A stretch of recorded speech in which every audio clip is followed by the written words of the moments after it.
চলে যাচ্ছি তার কাছে। সেলিয়া, সভা থেকে কোনো গুরুত্বপূর্ণ সিদ্ধান্ত এসেছে কিনা জানাবেন।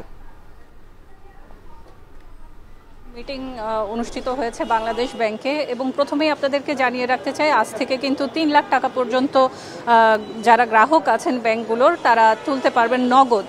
এই বিষয়টি কিন্তু সকাল থেকেই অনেকেই জানতে চাইছিলেন, সেজন্যই মূলত এই বিষয়টি তথ্যটি নিশ্চিত করা।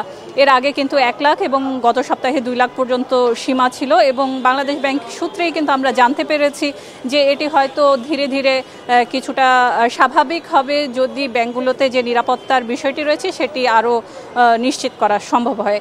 এছাড়া যে বিষয়গুলো রয়েছে, যে বৈঠকগুলো অনুষ্ঠিত হয়েছে, আপনাদেরকে জানাতে চাই গভর্নরের সাথে কিন্তু বৈঠকে বসেছিলেন অর্থ মন্ত্রণালয়ের অর্থ সচিব ডক্টর মোহাম্মদ খায়রুজ্জামান। তিনি কিন্তু একটি বিষয় কিন্তু এখানে আপনারা কিন্তু জানেন, গত সপ্তাহ থেকে অন্তর্বর্তীকালীন সরকারের সময়টি যখন শুরু হয়েছে তারপরেই কিন্তু বিশেষ করে অর্থ উপদেষ্টা এবং বাংলাদেশ ব্যাংকের গভর্নর বৈঠকে বসেছিলেন এবং তারই প্রেক্ষিতে তারা কিন্তু বলেছিলেন যে মূল্যস্ফীতি সবচেয়ে বেশি গুরুত্ব দেওয়া হচ্ছে, সেটি কমিয়ে নিয়ে আসার জন্য।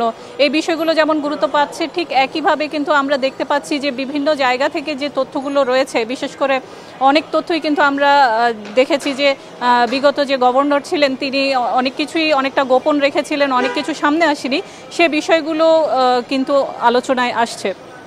সার্চ কমিটির বৈঠক কিন্তু অনুষ্ঠিত হয়েছে। সার্চ কমিটির বৈঠকে সকালেই বেশ খানিকক্ষণ সময় কিন্তু এটি নিয়ে বেশ আলোচনা হয়েছে এবং সেখানে কিন্তু যারা রয়েছেন সার্চ কমিটিতে প্রত্যেকেই উপস্থিত ছিলেন এবং এই পর্যন্ত আমরা যতটুকু জানতে পেরেছি যে হয়তো খুব দ্রুতই এই ডেপুটি গভর্নর নিয়োগের ক্ষেত্রে হয়তো 10 থেকে 15 দিনের মধ্যেই কিন্তু এটি সম্পন্ন হবে, এমনটাই কিন্তু আশা করছে যারা সংশ্লিষ্টরা রয়েছেন এবং যারা কাজ করছেন।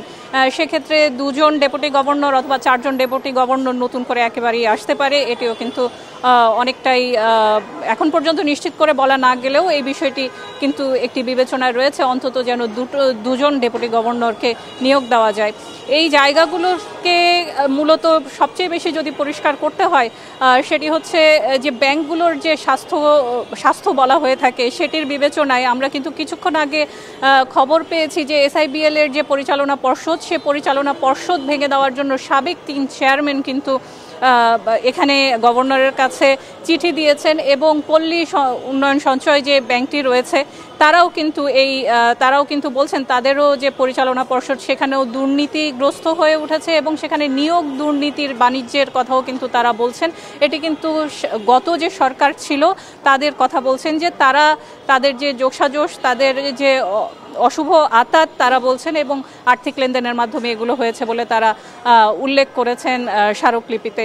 এই ছিল মূলত আমার কাছে আজকে বাংলাদেশ ব্যাংকে বেশ কয়েকটি যে আলোচনা হয়েছে, বৈঠক অনুষ্ঠিত হয়েছে তার সর্বশেষ।